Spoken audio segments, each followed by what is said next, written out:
My name is Mike Clelland, and I have spent the last 16 years researching owls. But first, before I do anything, I need to thank Jeff and Karen for trusting me up here. This is a really huge thing for me. Thank you.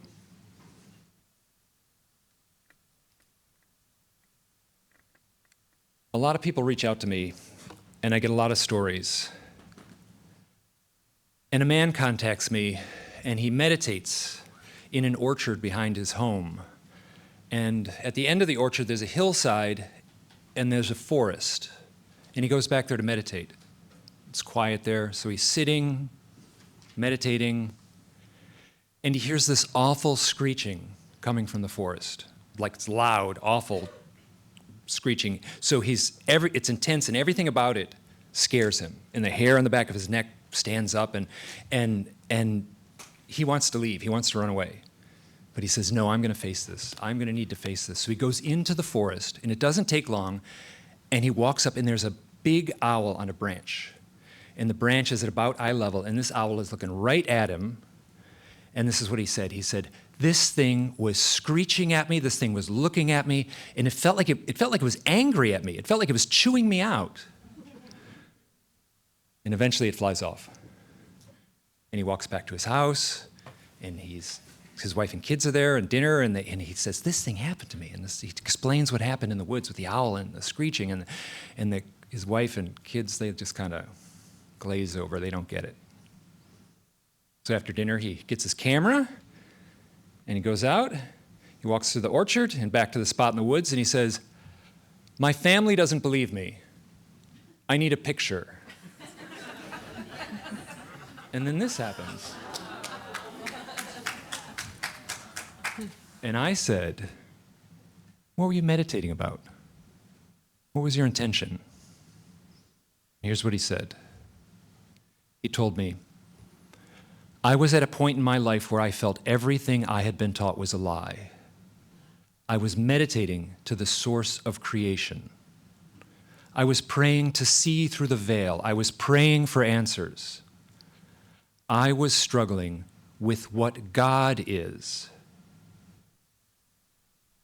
Now, there are no UFOs in this story, but this is everything about the role of the owl. This guy was struggling with what God is. And now, I'm not at all churchy, but I recognize the mythic power in his intention.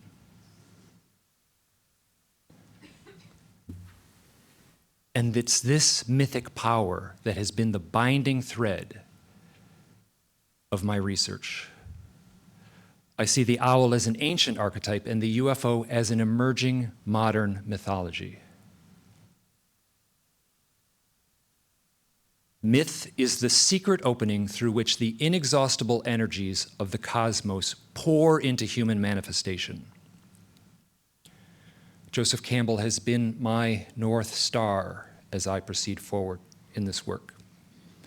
Now, mythology has two definitions. One is that it's false, like a fairy tale, and the other is that it is something vital. It defines something alive. It is a reflection of deeper truths, and it is this vital way of looking at myth that seems to be playing out within my research and within my own experiences. I am seeing ancient themes and ideas making themselves known right now within a newer framework.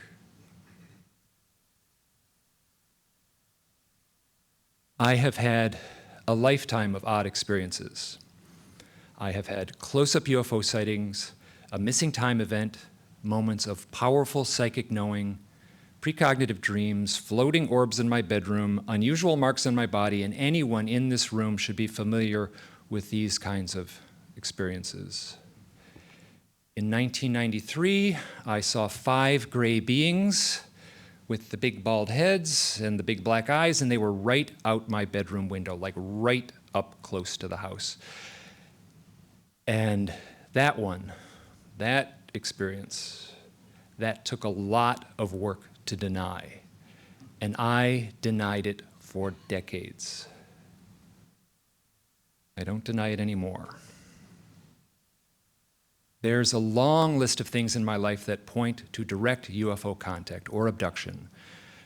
And I would also include an overwhelming sense of mission in that list. I'm certainly guilty of that.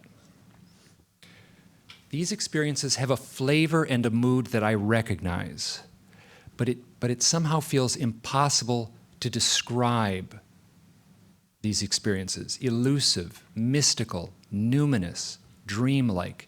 These words are only an attempt, and they barely touch on the feelings. These experiences are emotional and challenging, and it is this challenge that I have tried to express in my research and books. I have written 4 books on owls and their connections to UFOs. And one of these is a novel, and I wrote this because fiction seemed the only way where I could attempt to convey the eerie mood of these experiences. And in these books, I argue my case using stories. And a lot of these are my own stories. And these are not simple stories. They don't have a tidy beginning, middle, and end. Instead, they follow a sort of loopy logic, and the narratives kind of circle back on themselves without any real conclusion, and this is normal. The owl and the UFO, for me, are blurring within the stories. I see the owl as a Zen koan with wings. And it's an alarm clock, too. And I could say the same for the UFOs. This book, The Messengers, was my first book on owls, and it has synchronicity right on the cover. And this is something absolutely ubiquitous within the people who have had this contact experience. They are on the receiving end of heavy-handed synchronicities, and everyone says this. I feel like I have spent a lot of my life in a synchronistic cloud. And it's not just me, it's the people around me too. I seem to somehow be influencing their synchronistic events. And I don't think I'm exaggerating on this. And Dr. Pasulka could vouch for me on this one. She's nodding. Yeah, you might not be able to see that. No. A guy like me named Mike. Ooh, this is, Mike got thanked. Karen thanked Mike yesterday when she was up here. So. Mike reached out to me with a story. He's driving home from work and he crosses a bridge. This is in Springfield, Massachusetts. And just as he gets off the bridge, he's in the middle of a left turn, and he's making the turn, and this big owl flies right up to the window. And this is what he said. He said, "It scared the crap out of me." And this is in the afternoon, it's full daylight, and he finishes his left turn, and he's in traffic, and he's moving along, and about a half hour later, he sees this. There's a flying saucer about 100 feet wide rising slowly up, and he's caught in traffic. And so he's moving along, and he's trying to watch this thing, and he's getting pulled along, and eventually he moves past it and loses sight of it. When he told me this story, he told me all this, and then he says, when I was, that day, I was listening to my MP3 player in the car, and I was listening to a talk you were giving. You were giving a talk about UFOs and owls. I was like, what? Like, what? Wait, what? You were listening to my voice talking about UFOs and owls as you saw a UFO and an owl?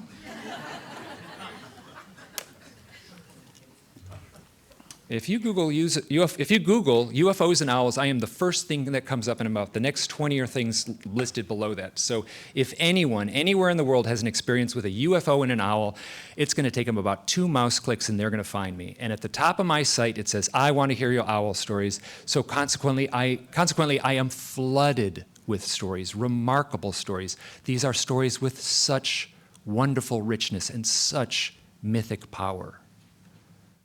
I'm getting about 2 or 3 stories a day, some days more, and 6 stories a day is not uncommon.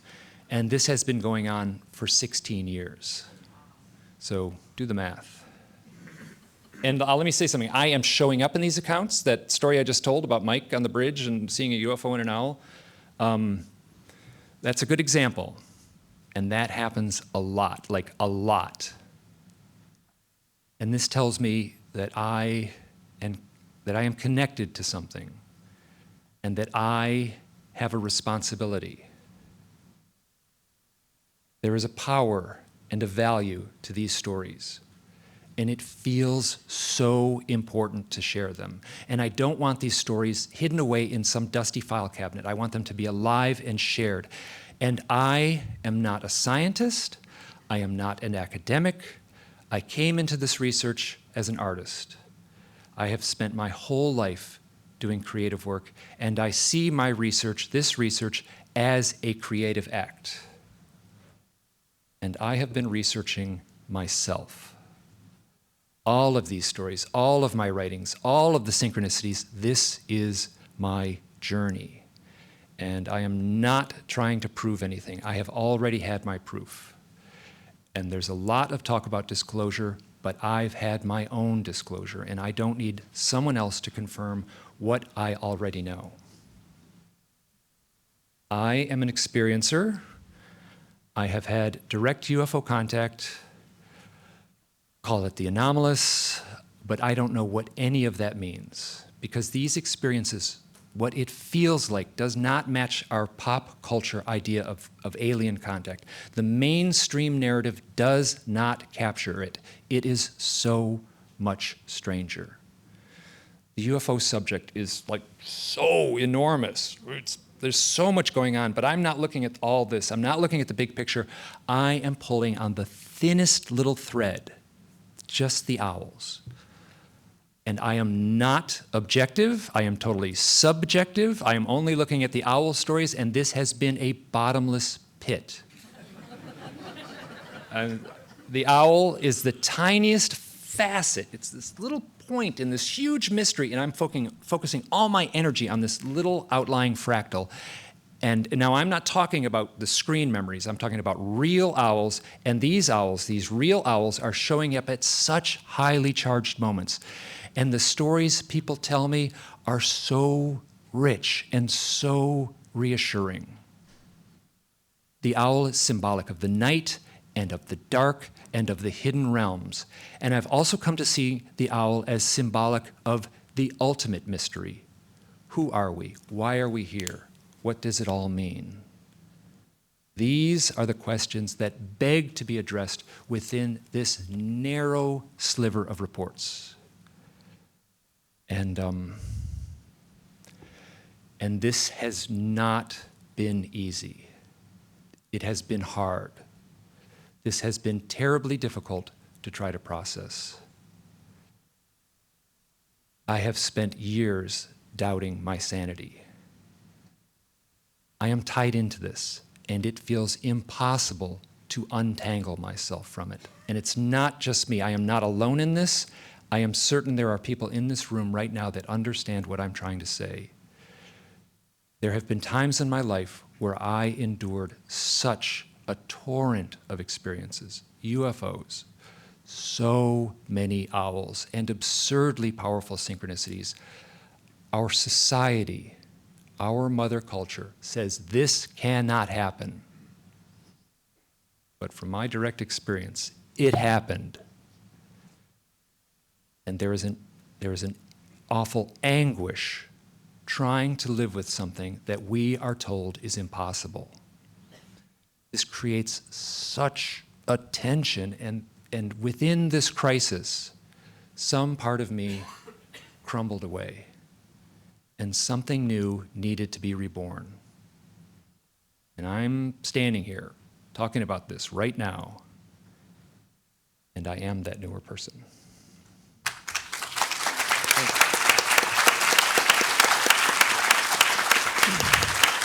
Thank you.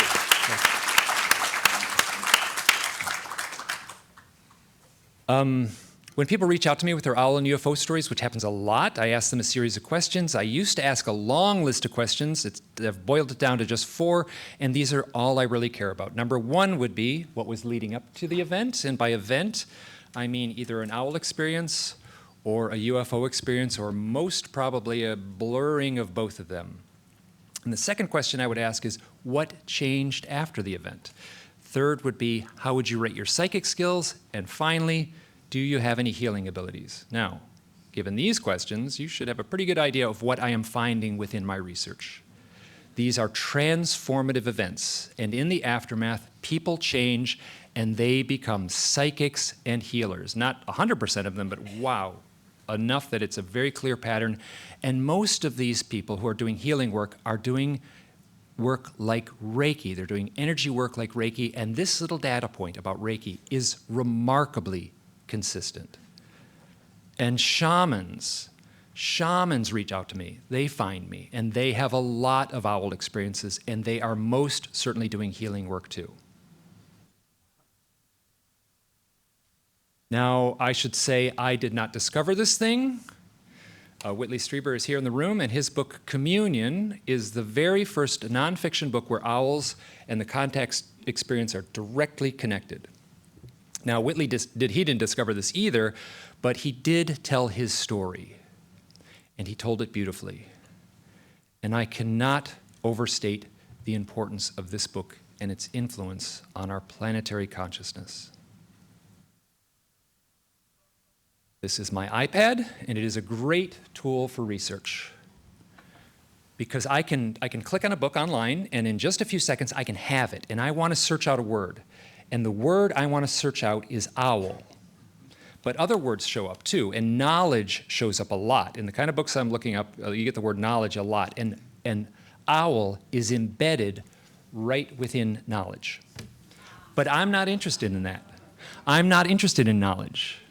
What I need to do is find owl. So that means I have to swipe past knowledge. I have to move past knowledge. I need to get past knowledge. And the first time this happened, I saw it right away. This became a metaphor for me and my work because, and this told me to turn away from knowledge. This told me to turn away from logic. This told me to follow my heart. Because knowledge tells me, don't do this. Knowledge tells me this is impossible. Knowledge tells me owls and UFOs cannot be connected. And knowledge most certainly tells me that this cannot involve me.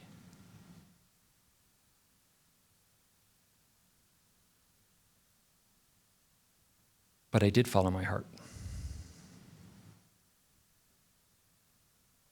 Doing this work has meant letting go. This work requires abandonment and trusting my intuition. We are confronted with a genuine mystery, and there is a lot I don't know, but I know what I feel, and that is something different. And I have worked hard to trust that and to follow where that leads. The ancient folklore of the owl arose in our consciousness for a reason. Our ancestors were having the same experiences that are now filling my email inbox. This is an ever-present mythology that has been part of us since we stepped out of the cave. And now, the modern UFO story is holding that place in our collective psyche. An ancient mythology is playing out right now in real life experiences. And within these stories is such a power and such a mythic beauty. And it is this hopeful, mythic power that keeps me pulling on this thread. It remains entirely engaging, and I would drop it and walk away if it weren't so rewarding. It's as if reality itself is acting as a metaphor. And it's happening for some profound reason. It's as if all of these experiences, or maybe the intelligence behind them, have conspired to make me do this work. That is a bold thing to say, but that's how it feels. I have tried to let go and allow a deeper story to emerge. Thank you.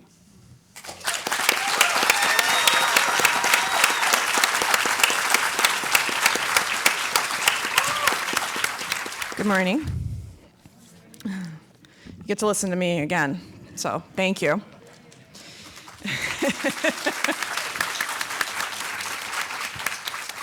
Thank you. And thank you to Mike. Hearing these experiencer stories, this work is very personal for me, and a powerful talk like that reminds me about how important this is. So, all right. I'm a phenomenologist, and I'm also an ethicist. And these two interests have always been intertwined. As a phenomenologist, I study the lived experience of ethics, how our ethical orientation, judgments, and commitments emerge from a certain understanding of self, other, and world, how moral norms offer possibilities for us to create ourselves as a certain type of subject. Our ethical values are always intertwined with core understandings of who we are, what the world is, and how the world ought to be. I've studied the lived experiences of individuals who report contact with UFOs and their occupants over the past 5 years. In these accounts, I see the lived experience of ethics present in at least two ways. While some report positive and uplifting experiences, more often, the experiences are subversive, disruptive, or even traumatic, and experiences are left feeling ethically violated by the apparent non-human beings. Simultaneously, many experiencers emerge from the contact experience with a new understanding of ethics and a new process for formulating ethical judgments and orienting themselves in relation to their existential possibilities. At the present, between my own experiencer research, my work with the Metadata Project at Rice, I have listened or read hundreds of experiencer accounts. A turning point in my own intellectual journey came when I read the account of Matthew Roberts, who unfortunately couldn't be here. But his account stood out to me because of his blunt honesty about the traumatic nature of his encounters, but also because of his courage to keep following the path where it led him, like Mike, ultimately leading to profound transformations in his ways of relating to himself, to others, and to the world. The driving motivation for my work since has been to situate these experiences and transformations within a philosophical understanding of the experience of the ethical. In this talk, I'd like to trace the birth of a multidimensional ethical reasoning that I see emerging from the contact experience. Beginning with the assertion from Emmanuel Levinas that ethics precedes ontology, I'd like to present that the confrontation with a radical unknown other sows the seeds for subversive and transformative elements of UFO encounters. Experiencers feel the call of the face of the unknown other, a desire to enter into an ethical relation. As the contact process gradually results in a new understanding of their subjectivity, what I will call a multidimensional subjectivity, an accompanying multidimensional ethic is born. Understanding the contact experience as an initiatory process to a new ethics, even when it includes a sense of a loss of agency or at times trauma, can help transcend the benevolent helper versus evil invader dichotomy and understand all contact experiences as part of a spectrum that may be revealing new ways of being human. Whoops. So for these claims, I examined patterns in experiencer narratives in the work of John Mack, also in psychologist Kenneth Ring, public experiencer accounts like Matthew's or Whitley's, my work in the Ann and Whitley Strieber collection, and a small qualitative study that I conducted in the summer of 2023. For this study, I had survey questions that were based on patterns I had already identified in the written accounts, with the aim of being able to get more detailed and expanded information through the interviews. I offer the multidimensional ethic as a tentative hypothesis, with acknowledgement that discovering how prevalent these patterns are with experiencers as a whole is my ongoing research question.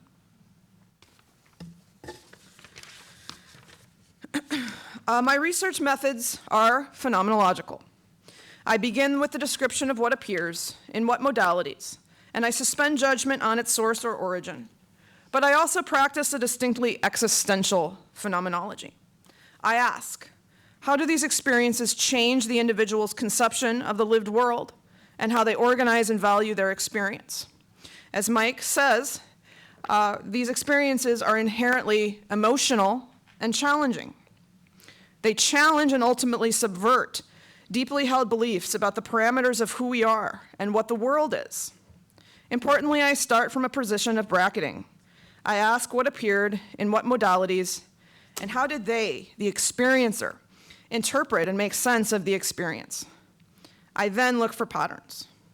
In this talk, I will both describe as well as offer interpretation, philosophical interpretation of these patterns.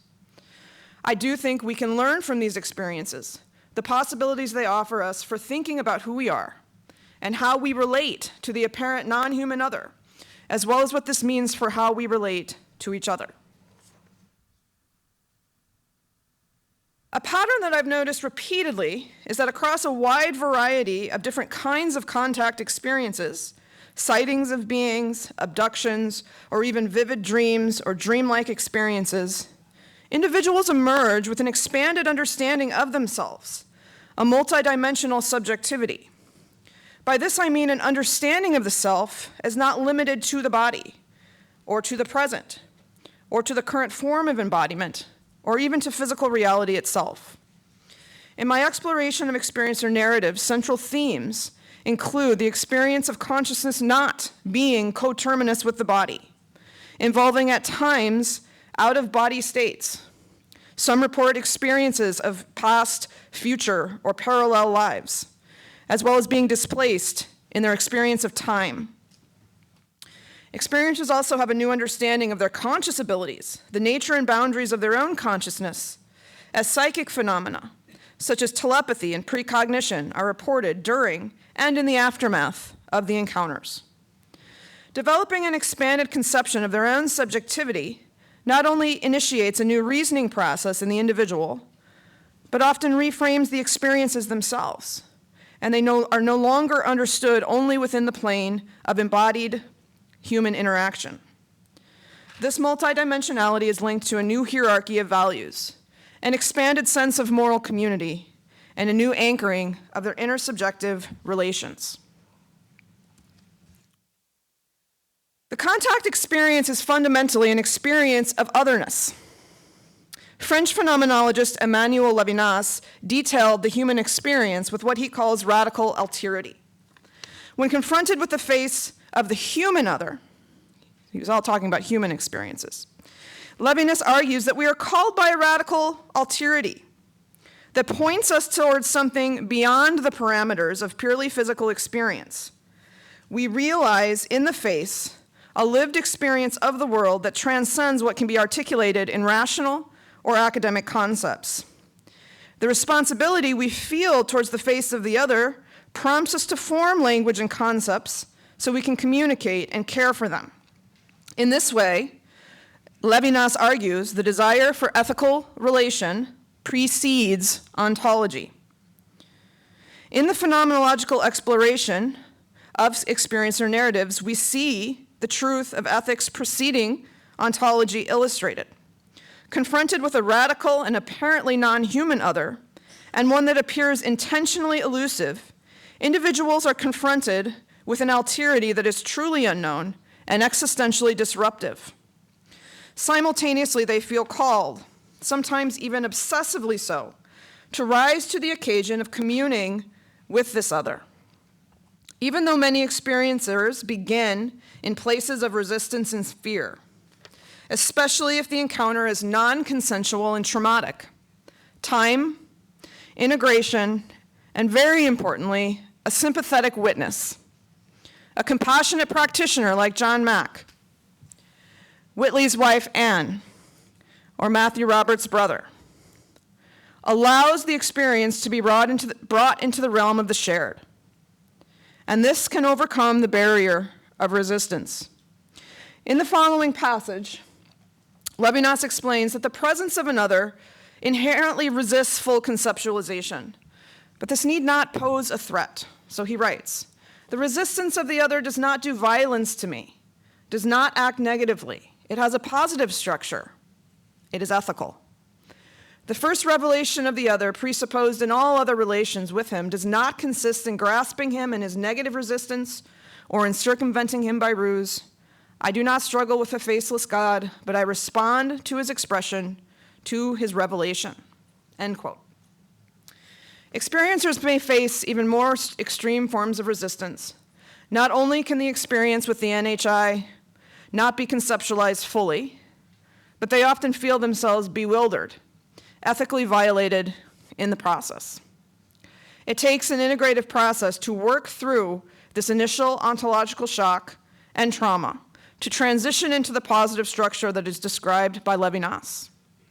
But when this occurs, experiencers seem to realize that this radical other, while subversive and disruptive, is not a threat, but an opportunity, a new expression of existence that we have the privilege of responding to.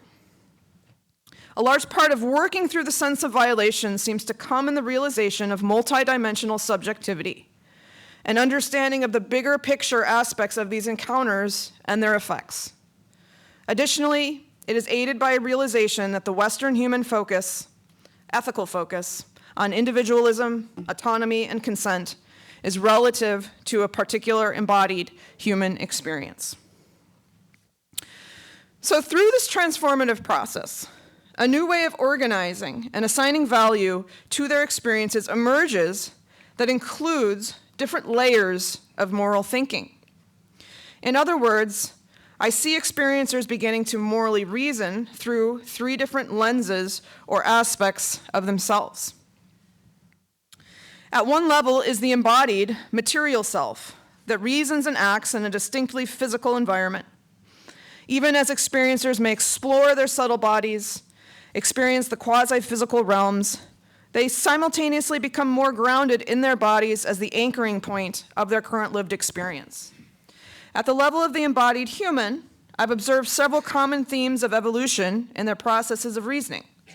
A widening of the circle of moral concern to include members other than humans, non-human animals, plants, and very importantly, the earth itself become moral stakeholders, members of the moral community. Second, I've observed more focus on non-interference, respecting the self-determination of others, including those non-human others. A utilitarian focus on the evolution of the species as a whole, as well as, and very importantly, centering the we over the I, placing the welfare of the collective over their own individual gain. While they have a deeper understanding of themselves as unique and autonomous individuals, their ethical focus shifts to putting the concerns of the collective as primary. The next layer to the moral thinking is the distinctly interspecies ethic, in which experiencers recognize an expanded and more nuanced sense of we, in which they are not at the top of the evolutionary hierarchy. Anthropocentrism and human supremacy are subverted.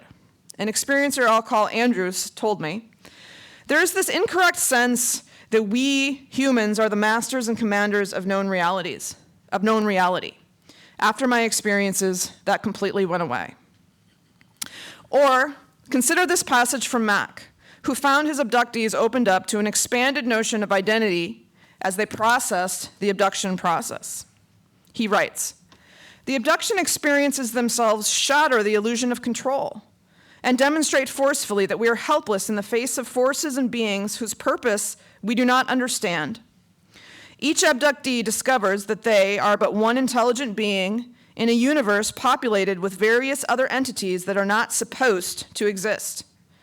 Human beings are not lords of the earth, they realize, but children of the cosmos who must find their way to live in harmony with all manner of creatures on the earth and elsewhere, end quote. Feeling the illusion of control has been shattered begins with a sense of loss of autonomy and freedom, a position of resistance. But the loss of control can serve as a catalyst to an understanding of their subjectivity as situated in a universe filled with human and non-human beings, including advanced non-human species. In short, it helps open the door to thinking in terms of a bigger, encompassing interspecies we. Last, individuals experience themselves as transcendent, as not coterminous with their physical bodies. They may experience their subtle energetic bodies, They may experience their past, future, parallel lives or selves, and many report an understanding of some kind of eternal or infinite higher self or soul. At this level, several important ethical considerations emerge. An emphasis on the idea of soul growth, including the incorporation of other possible embodiments, a sense of non-duality, the ability to hold conflicting truths at the same time, and often a dissolving of the boundary between themselves and the radical otherness, a realization that there are no others. So experiencers report considering their moral calculations as expanding beyond their physical embodiment. Experiences that have been painful and traumatic within the context of this embodiment are understood as still having value in terms of the overarching evolution of their higher or transcendent self. The parameters of the embodied earthly ethics still apply. However, they also understand the meaning and effects of what happened may extend into their transcendent self.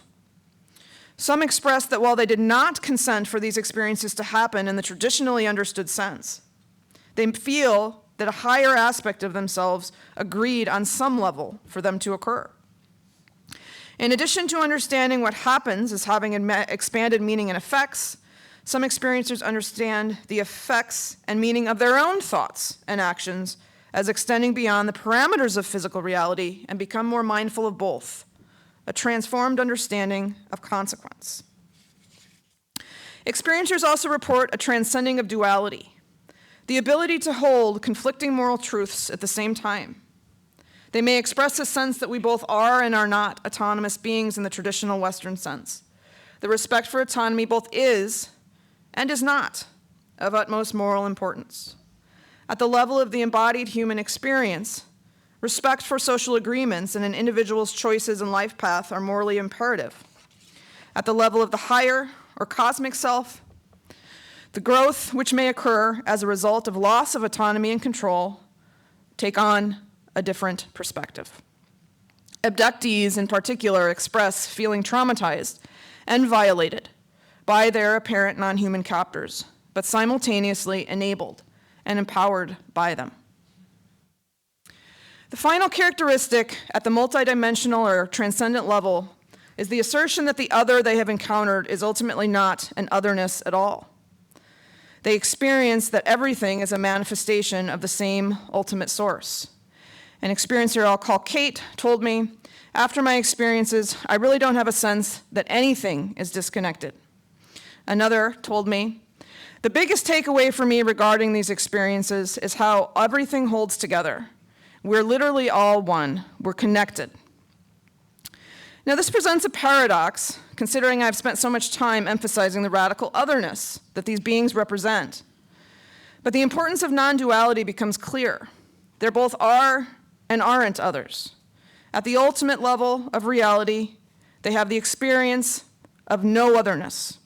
At the level of the embodied earthly experience, we can have the experience of others, including the radical otherness of an advanced intelligent species. So the idea is not that the multidimensional or the transcendent level supersedes or replaces the other levels. All three layers or modalities of reasoning operate simultaneously, anchoring the individual's subjectivity and ethical orientation in the life world. By examining the experience of the ethical within the testimony, we see a more nuanced and holistic ethical reasoning process emerging, one that both includes but also transcends and transforms human understandings of ethical choice, the boundaries of the ethical realm, and the moral community. So where does this leave us? We have to be cautious about jumping to conclusions regarding any particular set of experiences. And we do need to examine more experiencer accounts regarding the experience of the ethical to see if these patterns are consistent. I also do not make any direct ontological claims. I'm arguing with Levinas that we do not need to make ontological claims in order to make ethical ones. I do think we can learn from these experiences that at least suggest these encounters cannot be fully understood through black and white or simplistic moral principles. The contact experience is shrouded in mystery and ambiguity. I do not dismiss or ignore the traumatic nature of some encounters. We must leave all types of encounters on the table. But if we only view what occurs through the three-dimensional lens of Western human ethics, we're missing a large part of the story. Experiencers speak from a unique lens, but we all have the opportunity to learn from these experiences and the opportunities that they reveal for human subjectivity. Experiencer testimony shows us the contact experience can help us step back from our assumptions about how the world is and how it ought to be, making room for a new understanding of our relationship to all forms of life. It also poses a distinct counter-narrative to the idea that the UFOs or their alleged occupants should be perceived as a threat to humanity. The multidimensional ethic holds possibilities for a new grounding of our ethical subjectivity, one that leaves our exploitative and oppressive relationship with Earth and with each other behind. A blueprint for a new story for humanity, if we have the courage to write it. The narratives from experiencers illuminate possibilities and opportunities that the confrontation with a radical, unknown other offers us. Thank you.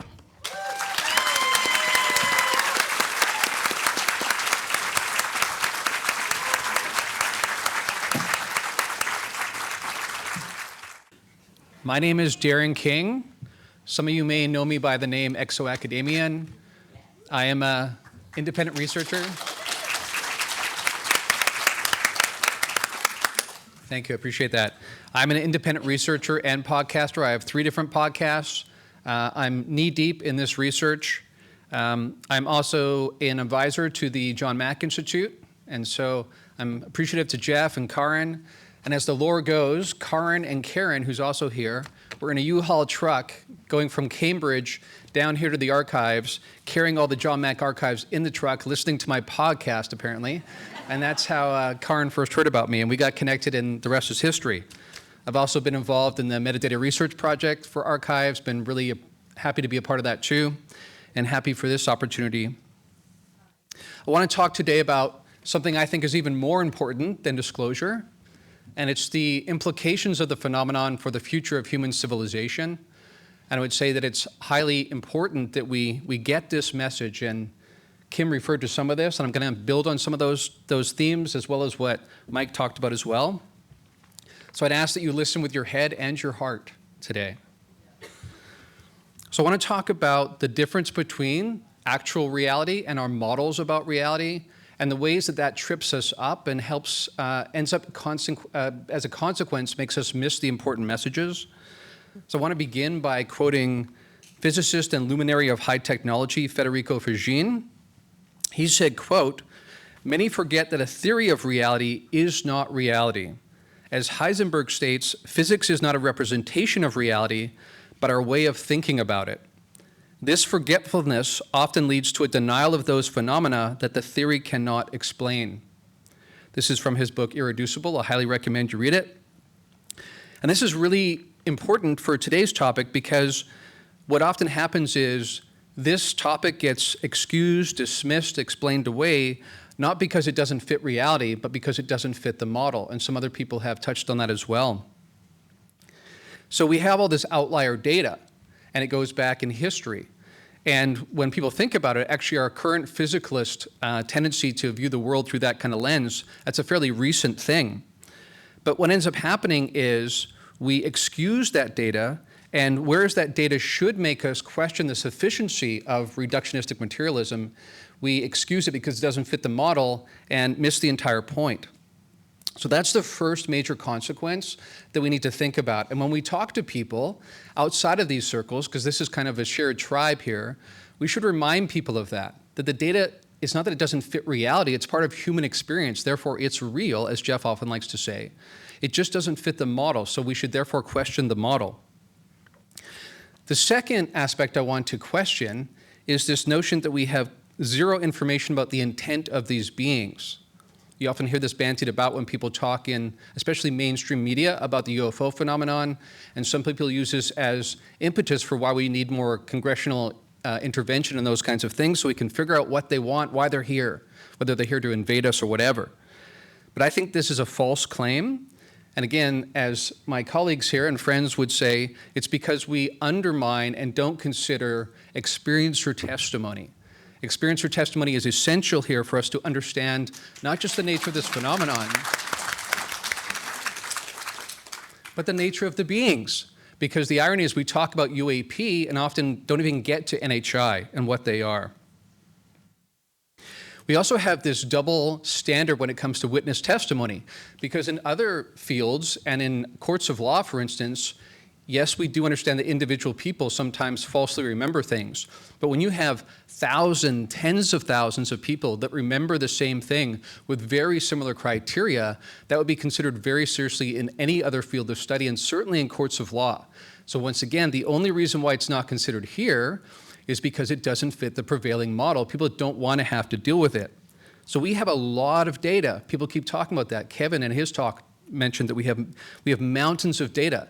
That's just not radar returns and sightings in the sky. That also means experience or testimony. I think here too of the work of Dr. John Mack and what a difference he made in this field, because he spent most of his credibility trying to legitimize this topic. And like everyone else, John began thinking this couldn't possibly be true. When Bud Hopkins first talked to him about the fact that he was interviewing people who'd seen aliens, interacted with aliens, even been abducted by aliens, he assumed this couldn't possibly be true. But to John's credit, he was willing to question his model of the world. And so when he interviewed people, he found that to the best of his knowledge, they seemed to be telling the truth.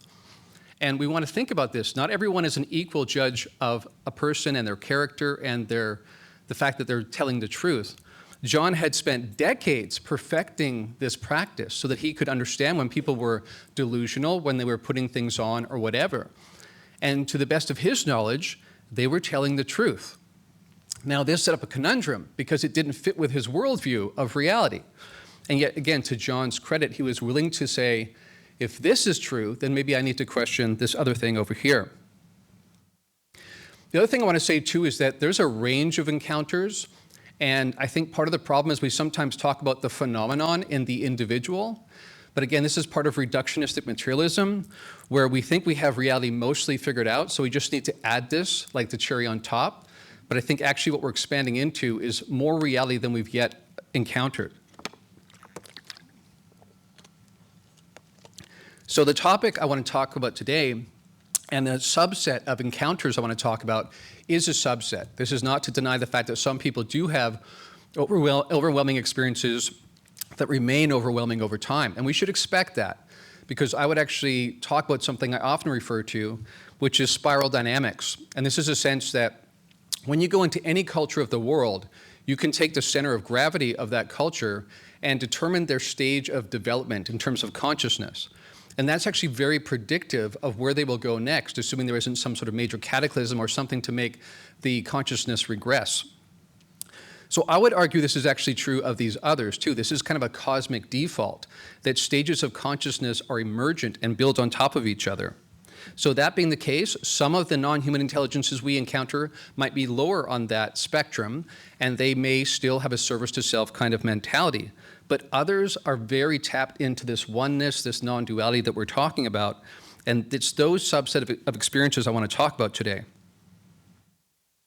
I also want to say that, and Kim touched on this as well, initially these experiences are completely overwhelming. They are, as I like to say, discombobulating. And that's for numerous reasons. Number one, the stigma. You've been told your entire life this couldn't possibly be true, and yet you're having the experience. So as Mike talked about, this makes you question your sanity initially. Secondly, the actual nature of the experience is this is when the hard sciences people can come in and help us in the future. Something about the nature of the dynamic of the experience, a different vibratory rate. There seems to be this alignment where they come down in their vibratory rate, we go up. And that is really, really intense for the human being just to be in the presence of these beings. But an important point to make here is that that's not a sign of malevolence, that's just overwhelm. And we need to really distinguish those two. We need lots of nuance in this topic, and unfortunately in our sound, bite-sized culture, that tends to not happen. Very interestingly, for those who have time to reflect on this, the more time they have to reflect on it, the more you see people going from a neutral to negative perspective to a neutral to positive interpretation of their experiences. They come away changed people. And once they've had time to deal with that initial trauma, that initial overwhelm, that ontological shock, as John used to like talking about, then there is a change in who they understand themselves to be, how they understand reality. So for a significant subset of these people, a non-dual perspective emerges. Non-duality, often translated from the Sanskrit term Advaita, as in Advaita Vedanta, refers to a philosophical and spiritual understanding that there is no fundamental separation between the self and the rest of existence. At its core, non-duality asserts that all apparent distinctions, such as subject and object, self and other, mind and matter, are ultimately illusory or relative, and that reality is a unified whole. The reason why this is so essential is that the revelation ends up being as much about who we are as who they are, and indeed what all of this reality is. I also want to point out that initially, again, when you're in the presence of these beings, your consciousness tends to expand, and so that can feel like a death of sorts. It's a death of the ego self. And depending on a person's stage of consciousness, depending on how much they're fused to this being all I am, this body, mind, this experience where I was born to these parents, the more that's your only and fused understanding of who you are, the more that's going to feel discombobulating. Those who've already been on that journey already will experience this as expansion. And even those, again, who initially experience it as a kind of death, as a kind of compression, eventually let go of that, and they have this expansion experience. And as a result, there are these persistent worldview changes that arise from these experiences. And we need to pay attention to this. And I think, again, this is one of the most important revelations that we need to take away from this. It's not just that we're not alone, it's that we've misunderstood who we are all along and what reality is. So what are some of these persistent worldview changes? Number one, there's no more concern with materialism. These people don't come back wanting to make a bunch of money or to want to build things or gain status, those kinds of things. They have no concern with that at all because they've experienced themselves as expanding into everything, connected to everything. And therefore, this idea that I'm going to collect these little nuggets makes no sense to them anymore. They also, very importantly, have no fear of death. So something about the actual nature of this experience makes them realize they are an eternal being, that the body they're used to dwelling within is just one kind of shell. And that changes them fundamentally, and they have no fear of death. They also sense they have a mission on the planet afterwards. And as Kim alluded to, they often, in the presence of these beings, recognize that they have memories of lifetimes, modalities of existence that go beyond this one, and that motivates how they want to live. And that makes them want to come back and share this information because it's transformative and it awakens their heart, most importantly.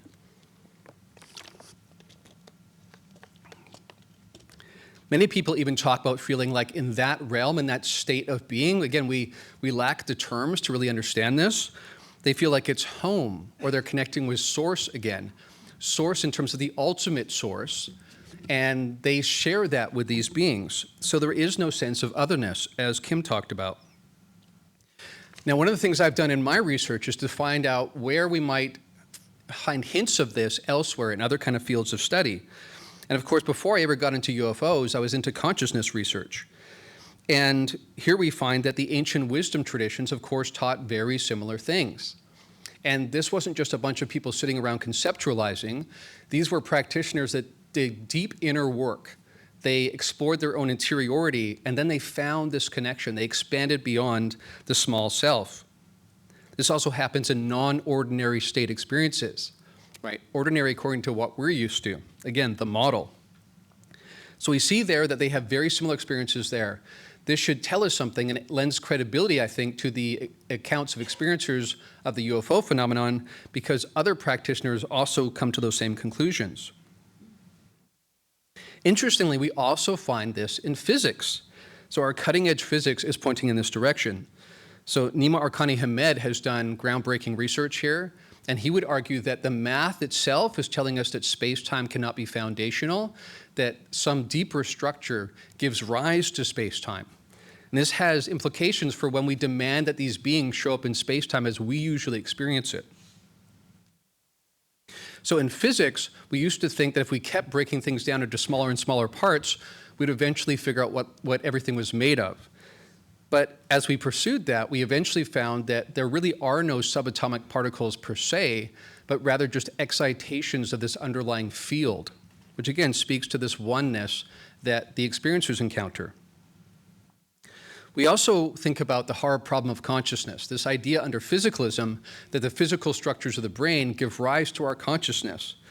We understand now that that's not true, and that the brain, if anything, acts more like a transducer or even a reducing valve to reduce what we're exposed to.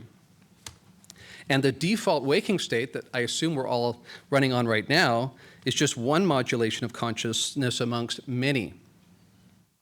Donald Hoffman, psychologist, has done great work here as well, and he would also say that we need to distinguish between our model of reality and reality itself, and even more so our perception and underlying reality. So he would say that evolution has shaped our perception, and really what we're experiencing right now is more like a desktop screen and interface with icons. We are like avatars to each other.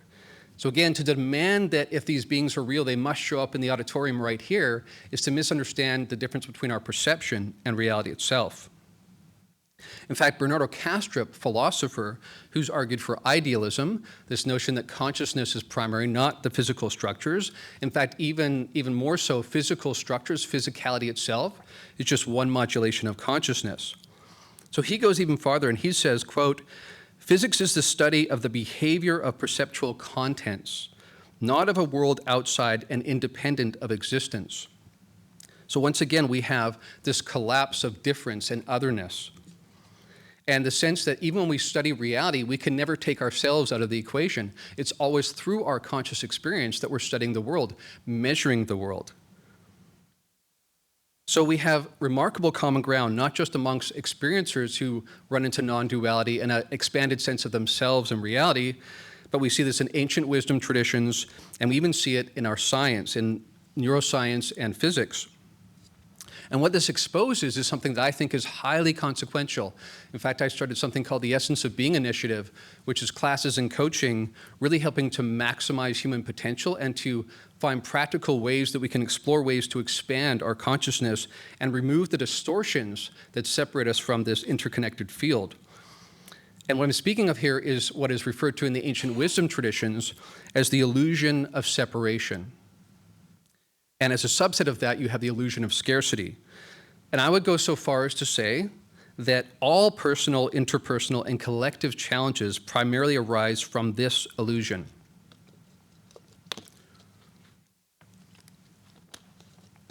So let's switch the conversation now to why this is relevant to the situation we're in. The beings themselves frequently say to people that we have run amok in our pursuit of technology, and alongside of that, we have not pursued consciousness. We have not expanded our sense of who we are. And this is becoming increasingly consequential. So our technological development is run at a high speed, and our consciousness development has not kept pace. You think about the aerial school encounters. When John went there and interviewed those kids, they told the kids that you've become too technologied, and you've lost your connection to the deeper source. And by that, they mean to each other, primarily as brothers and sisters, to the earth, and the fact that we have a transactional way of kind of exploiting the earth. We think that's natural. That is like killing a part of ourselves. This is something they tell us. And in addition to what they tell us, again, we expand into this state of being where we know it ourselves in our deepest soul. So this has created something called a meta-crisis. And this refers to the underlying crisis that is presenting all these different crises. And these crises include ecological collapse, mental health and meaning crises, economic inequality and instability, and socio-political polarization. I think all of us can recognize that in our world today, and to a degree like never before. Ultimately, this forms what's called a polycrisis. And a polycrisis is a term used to describe a situation where multiple crises occur simultaneously, and their interactions compound the overall impact, making the whole much more dangerous or destabilizing than the individual parts. On the opening day, Tim talked about how difficult it would be to have coordination amongst nations right now because the geopolitical situation is so tense. We have weapons like never before where we can destroy ourselves, and yet we are more divided than ever.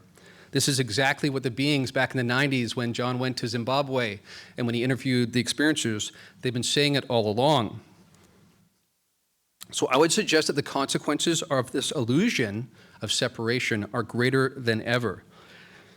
And this brings me to the sense that we have to be careful in our rush for disclosure to get acknowledgement in the mainstream that this is real, UAP are real, NHI are real, that we not miss the bigger offering on the table, because the bigger offering, the most consequential offering, is about who we are. We are these multidimensional beings. We are connected to everyone and everything. And only when we align with that will we be able to meet the challenges of today. So this leads me to my final point, where I would say to you that really taking seriously and truly grokking this element of the phenomenon may just represent the difference between humanity successfully making this consequential passage in our history and not. Thank you very much.